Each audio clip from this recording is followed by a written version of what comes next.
깜빡하고 있다가 지금 하고 있습니다. 푸른 풀밭 쉴만한 물가로 우리는 이제 시편 23편 세 번째 시간을 맞이하고 있습니다. 방금 말씀드렸던 것처럼 시편 23편에 그런 은혜가 있다고 하면 여러분들께서 이 시편 23편 설교를 적어도 한 7주에서 10주 정도 할 거거든요. 이 동안 매일 시편 23편을 묵상하든지 읽든지 암송하셔서 이 은혜가 좀 여러분과 그리고 여러분의 가족 가운데 있기를 축원합니다. 오늘은 2절입니다. 푸른 풀밭 쉴만한 물가로. 우리가 시편 23편을 제일 좋아하는 이유 중에 하나가 바로 여기 때문이 아닐까 생각해 봅니다.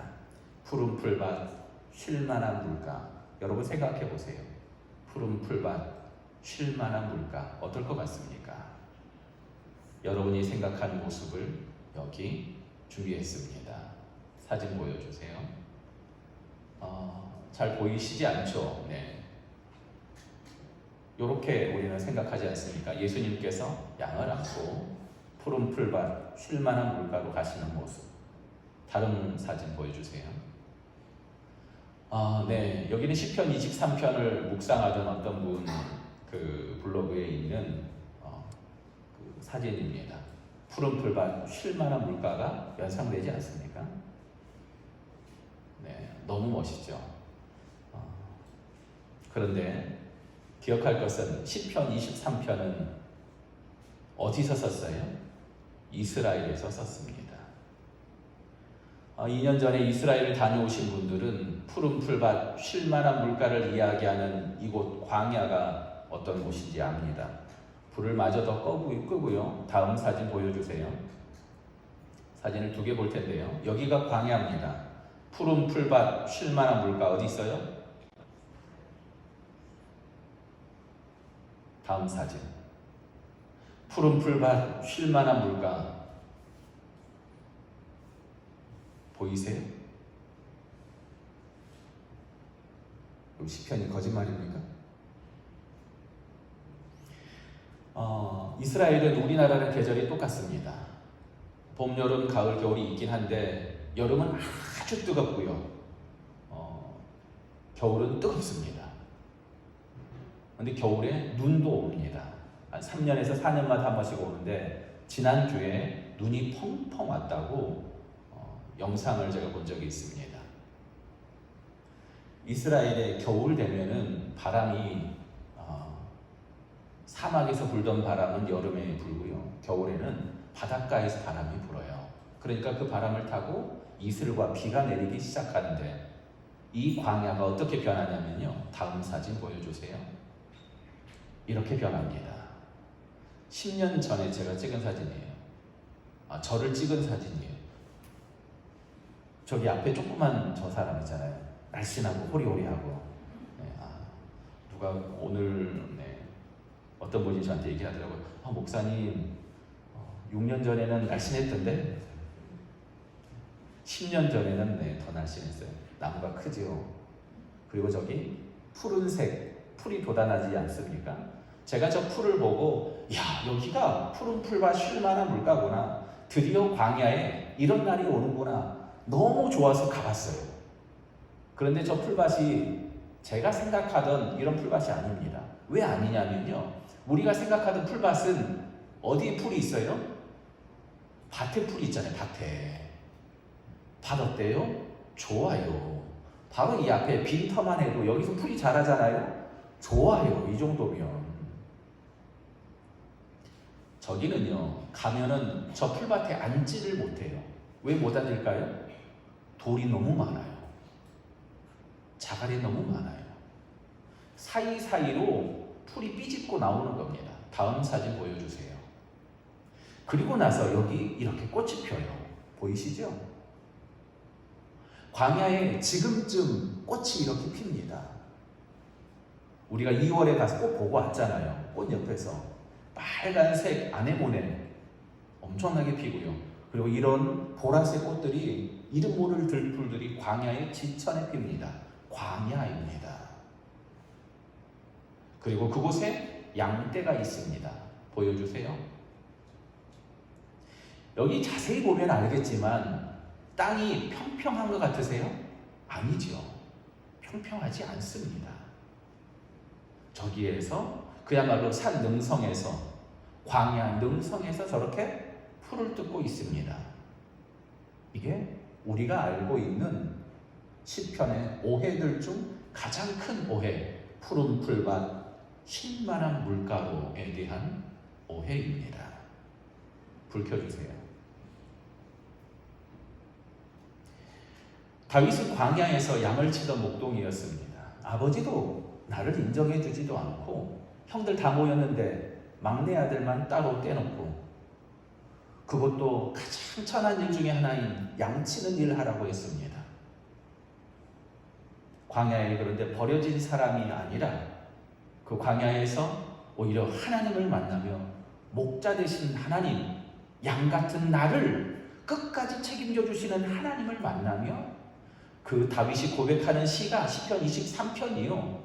어린 다윗이 아니라 인생의 모진 풍파와 어려움을 다 겪은 다윗이 고백하는 노래가 시편 23편입니다.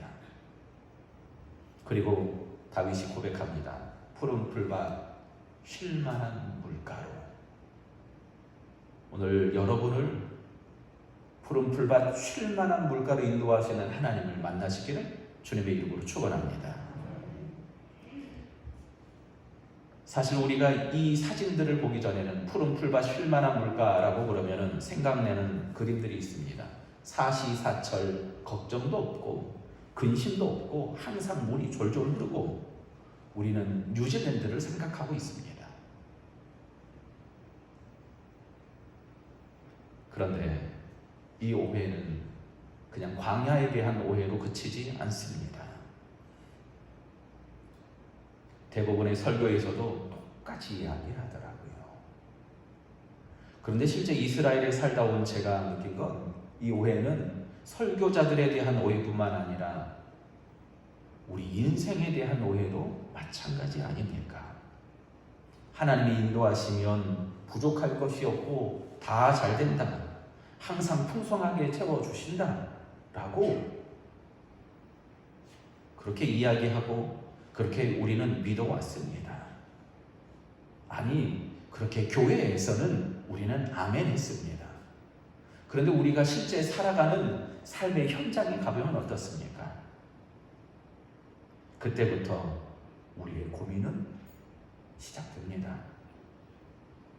죄가 당연한 세상에서 사니까 하나님을 따라 사는 사람, 하나님을 믿음으로 사는 사람들의 고민이 아멘하고 여기 나가면요, 그때부터 시작되는 겁니다. 갈등이 시작이 돼요. 적당히 잘 지내면 될 텐데 너는 어째 그러냐? 정답을 몰라서 못 사는 것이 아니라 하나님이 원하시는 길이 너무나 우리가 원하는 길과 다를 때가 많아서 그때부터 우리의 고민과 갈등이 시작되기도 합니다. 왜 세금은 그렇게 많이 냅니까? 보니까 착한 사람만 세금을 내는 것이 아니라 멍청한 사람만 세금을 꼬박꼬박 내는 것 같고, 왜 법규는 그렇게 많습니까? 적당히 눈 감고 살면 돈을 많이 벌 수 있을 것 같지 않습니까? 하나님을 따라 살지 않는 사람은 세상에 살면서 고민이 없습니다. 게으른 사람은 절대 안 싸웁니다. 그러면 반대로 예수님을 믿음으로 우리가 세상에 나가고 내가 열심히 주님이 주신 이 사명을 감당해야겠다 결심하는 순간, 그때부터 뭐가 시작이 돼요? 그때부터 우리의 내적인 전쟁이 시작되는 겁니다. 그때부터 우리의 기도의 제목이 시작이 되는 겁니다. 내가 하나님 몰랐다면 용서하지 않아도 되고, 내가 하나님이 없었다면 아이고 너 같은 놈 안 봐도 되는데, 내가 예수를 믿기 시작하면서부터 어떻게든 사랑하려고 하고 어떻게든 용서하려고 하고 그래도 참아보려고 하지 않습니까? 그 사람이 예수님을 잘 믿는 겁니다. 푸른 풀밭 쉴만한 물가로 인도하시는 하나님, 그 하나님은 아무 걱정과 근심이 없는 곳으로 우리를 인도하시는 것이 아니라는 겁니다. 이 광야를 보시지 않았습니까? 언제 저 푸른 풀밭 쉴만한 물가가 나오는지 어떻게 합니까? 목자를 따라가야지요. 목자가 인도하는 대로 가야지요. 그래야 겨우 만나는 겁니다. 하나님 없이는 살 수 없는 곳. 목자 없이는 절대 살 수 없는 곳. 거기가 광야입니다. 우리가 생각할 때는 산 능선이라도 거기 풀이 있으니까 거기서 잘 먹고 살면 될 것 같지요? 그렇지 않습니다. 양들은 천성이 게을러서 한번 거기다 두잖아요? 움직이질 않아요. 양이 움직이지 않고 풀을 뜯어먹는다는 말은 어떻게 되는 줄 아십니까? 거기가 뿌리까지 다 뜯어먹어버리는 거예요. 그럼 어떻게 되겠습니까? 거기에 풀이 또 나겠어요? 안 나요. 그러니까 목자가 적당한 때 양들을 옮기고 물이 필요한 때 물이 있는 계곡으로 옮겨주므로 양들이 잘 먹고 살 수 있는 겁니다. 목자가 가는데 양이 아이고 나 여기 너무 좋은데 라고 거기 있으면요 잠깐 좋아요. 잠깐. 우리 인생도 마찬가지 아닙니까? 잠깐 좋을 수 있는데 잠깐 내가 배부를 수 있는데 하나님이 우리의 모든 인생을 아시고 우리를 인도하여 주시는 겁니다. 영아 조금만 더 가자. 양같이 게으른 우리를 한 걸음 더 나가도록 하나님이 우리를 인도하여 주시는 겁니다. 하나님은 우리를 부족함이 없는 곳으로 인도하는 게 얼마나 귀합니까? 엊그제 근처에 있는 교회 목사님이 전화 왔어요. 목사님, 소정리에서 코로나 환자한테 발생이 있다는데 괜찮아요? 불안해 죽겠어요. 저도 불안해요. 근데 알아봤더니 괜찮다고 그러더라고요. 그래서 우리는 방역수칙을 잘 지켜요. 우리는 밥도 안 먹어요. 사랑하는 성도들 중에 혹시 빠진 분이 있어서 신방하거나 여쭤보면은 제가 열이 좀 있어서 몸이 좀 안 좋아서 불안하거든요. 저도 얼마나 마음이 그냥 저는 더 그래요. 목사니까 혹시 제가 아프면 안 되잖아요. 조금만 열이 나는 것처럼 보이면은 요즘은 안 그러는데 텐트 치고 이렇게 사무실에서 자기도 하고 그랬어요. 얼마나 많이 걱정되는 거겠습니까? 그야말로 불안하고 두려운 시대를 살고 있지 않습니까? 그런데 생각해보면 믿음 없이는 살 수 없는 시대, 광야의 시대.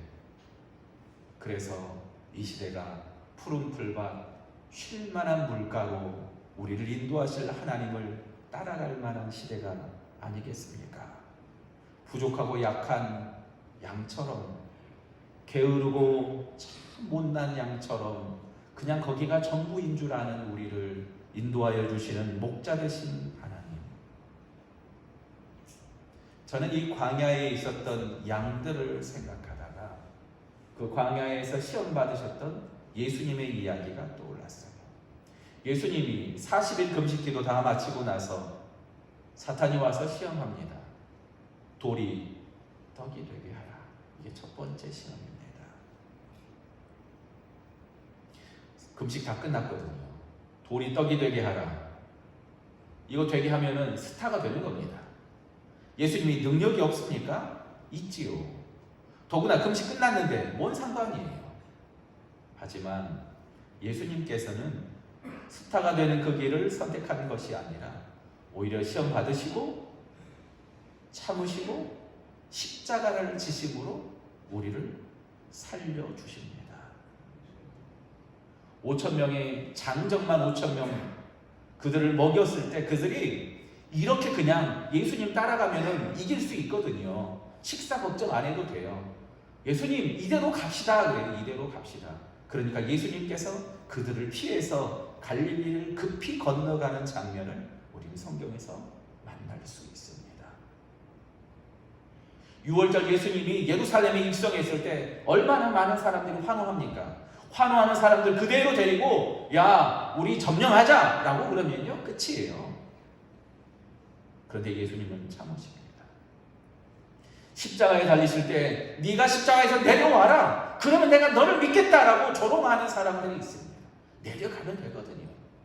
왜 못하시겠습니까? 그런데 참으십니다. 왜 그렇게 참으십니까? 십자가의 죽으심으로 부활하셔서 죄 많은 우리를 살리시기 위해서 참으시는 거 아닙니까? 생명으로 많은 사람에게 넘치도록 주시기 위해서 참으시는 거 아닙니까? 푸른 풀밭 쉴만한 물가로 우리를 인도하시는 하나님, 그 하나님 때문에 오늘 우리는 당장 먹을 떡이 아니라 생명으로 인도하여 주신 하나님을 따라가는 거 아니겠습니까? 당장 먹는 것, 당장 필요한 것이 중요한 것이 아니라 하나님의 영광을 위하여서 참으셨던 예수님의 모습을 우리는 기억해야 되는 겁니다. 광야에 있을 때 그래서 주님께서 인도하여 주실 푸른 풀밭 쉴만한 물가를 기대하며 나아가는 겁니다. 아무리 먹어도 부족하고 아무리 채워도 배고픈 까닭은 하나님이 없이 물질만 채워서 그렇지 않습니까? 하나님이 없으면 아무것도 아닙니다. 교회가 아무리 커도 하나님이 없이는 아무것도 아니고 회사가 돈이 넘쳐나도 하나님이 없으면 그야말로 바람 같지 않습니다. 집이 몇백 평이 되더라도 하나님이 없으면 그 사랑이 없으면 그 집구석이 지옥이 아니겠습니까? 반대로 광야라도 하나님이 목자 되셔서 우리를 인도하신다면 내게 부족함이 없으리로다 고백하며 주님을 따라갈 수 있지 않겠습니까? 푸른 풀밭에 누이신다고 합니다. 사실 이 표현이 아주 특별한 표현인데요. 이 양들은 웬만해서는 잘 안 눕습니다. 제가 양들하고 같이 1년을 살아봤어요.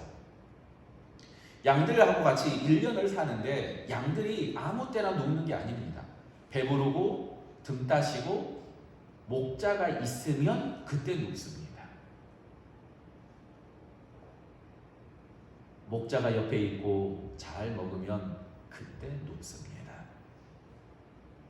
왜냐하면 겁 많고 그야말로 양은 쫄보예요. 쫄보. 얼마나 많이 겁이 많은지 모릅니다. 그런데 그 양이 목자만 옆에 있으면 잘 먹고 누워요. 하나님이 우리를 인도하시는 광야길, 그 길은 우리를 안심하게 하시고 우리를 배부르게 하실 하나님의 놀라운 풍성한 은혜를 기대하며 그래서 우리는 오늘도 믿음으로 나아가는 겁니다. 푸른 풀밭 쉴만한 물가는 삶의 고통을 피해서 우리끼리만 잘 사는 게 아닙니다. 하나님의 은혜를 따라 하나님의 사랑으로 이 세상을 살아가는 겁니다. 목자 되신 주님을 따라 광야 같은 세상을 살아가는 우리는 나만 잘 살고 잘 먹기를 원하지만 하나님은 뭐라고 하세요? 너는 복의 근원이 될지라. 저는 성경의 많은 새로운 번역들을 좋아하지만 유독 예전에 있었던 그 번역이 마음에 든 게 바로 이 구절입니다. 너는 복의 근원이 될지라. 나는 여기가 좋고 내 배를 채우기를 원하는데 하나님은 조금 더 나아가 하나님이 준비한 푸른 풀밭으로 그리고 나를 통하여서 내가 배부를 뿐만 아니라 내 옆에 있는 사람이 바로 나로 통하여서 하나님의 복을 누릴 수 있기를 원하고 계시는 겁니다. 광야에서 푸른 풀밭 쉴만한 물가로 우리는 다시 한번 기억해야 될 것은 목자 없이는 목자를 따라가지 않고는 그곳으로 갈 수 없습니다. 그런데 우리 안에 목자가 너무 많지 않습니까? 우리를 인도하는 것들이 너무 많지 않습니까? 돈이 우리를 인도하고, 불안감이 우리를 인도하고, 평판과 명성이, 우리의 욕망이 우리를 인도하고 있지는 않습니까?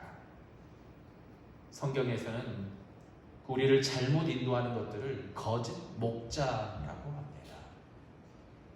참 목자 되신 주님을 따라 여호와는 나의 목자시니 내게 부족함이 없으리로다. 그가 나를 푸른 풀밭에 누이시며 쉴 만한 물가로 인도하시는도다. 하나님 없이는 살 수 없는 곳, 아니 하나님이 계시기에 살 수 있는 곳, 우리가 믿음으로 살아가야 될 바로 여러분의 가정은 그런 곳이고요. 여러분의 일터가 바로 그런 광야입니다. 왜 여기만 힘듭니까가 아닙니다. 하나님이 계시기에 그 부족함, 연약함 가운데 하나님이 역사하시기 시작하는 겁니다. 여러분이 있는 곳마다 그래서 목자 되신 주님이 여러분을 채우시고 인도하여 주시기를 믿으며 오늘도 하나님의 은혜를 따라가는 귀한 성도들 되기를 주님의 이름으로 축원합니다. 우리 같이 시편 23편 1절과 2절을 믿음으로 함께 고백합시다. 함께 읽습니다. 시작. 여호와는 나의 목자시니 내게 부족함이 없으리로다. 그가 나를 푸른 풀밭에 누이시며 쉴 만한 물가로 인도하시는도다. 아멘. 찬송 413장